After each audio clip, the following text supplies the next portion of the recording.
Okay, in this video I will be installing a toilet flange in my powder room. I've got a couple couplings, some ABS pipe, and basically everything's going to go right there. I've kind of already done the tiles. I've made a few videos on that as well, and that is the toilet flange that I'm going to put in place.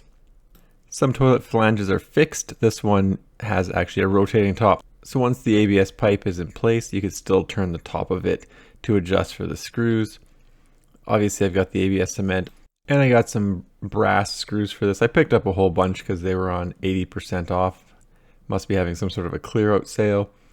And then I got this 1/4 inch wet dry diamond hole saw for the drill, and that's to drill through the tile once I've got the toilet flange in place. So I'll just use the ABS cement to glue everything together, cement everything together. I do have to add this coupling to the toilet flange so it can connect to the rest of the 3-inch ABS pipe. A pretty simple process to do, and once that's done I'll go into the basement and see how much pipe I need to cut. And of course I'll give it a little bit of a wipe down inside so there's not ABS cement all over the interior of this pipe.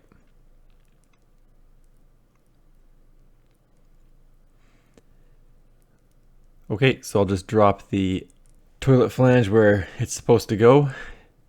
I did have to enlarge the hole a little bit, so I did use an angle grinder for that, but not very much. Just had to clean it up a little bit because it was a little uneven in one spot. And I do need to cut the 3.5 inch pipe so I can join it underneath the floor. So I'm going to add about 3.25 inches to the toilet flange, and then I'm going to use a rubber coupling, or I believe they're called a Fernco coupling, underneath to hold everything together. So just have a small level to make sure that the toilet flange actually sits pretty flat on the floor, and it does. And then I'll add the 3.25 inch piece that I have already cut sort of off camera to the toilet flange. And that'll put it right in the area I want it so that I can use the rubber coupling or the Fernco coupling, which was already there from the previous owners. I'm just going to reuse that.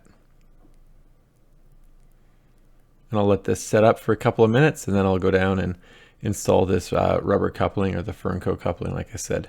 So it's going to sit right there, and it's just tightened down by one screw for the mechanical hose clamps on each end of the coupling.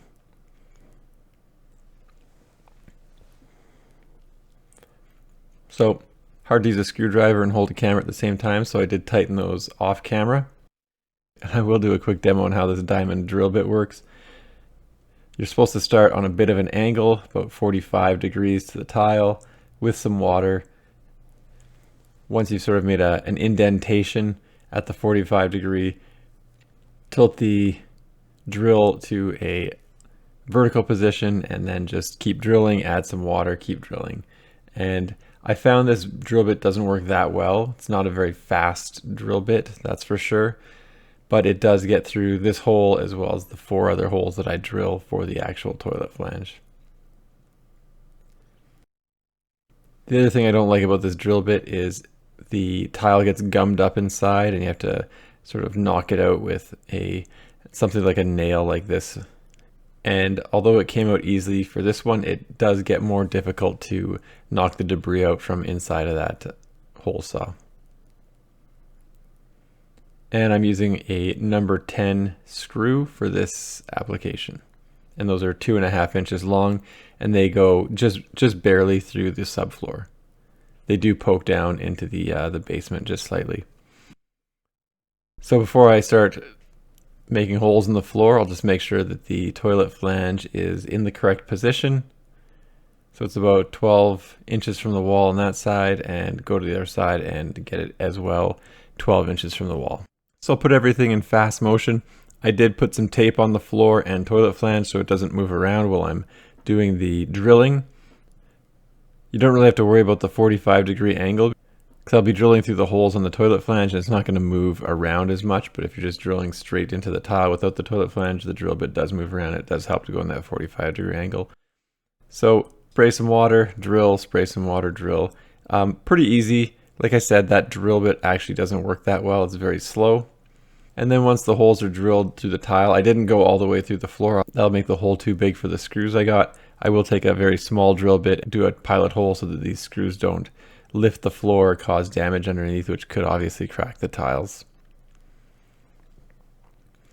And for screwing the toilet flange down to the floor, I'm using a slow crisscross pattern. So tighten the screws a little bit, go to the other side, tighten the screws a little bit, and then just work my way around. And then once everything's down pretty well, check everything for level and then tighten everything up.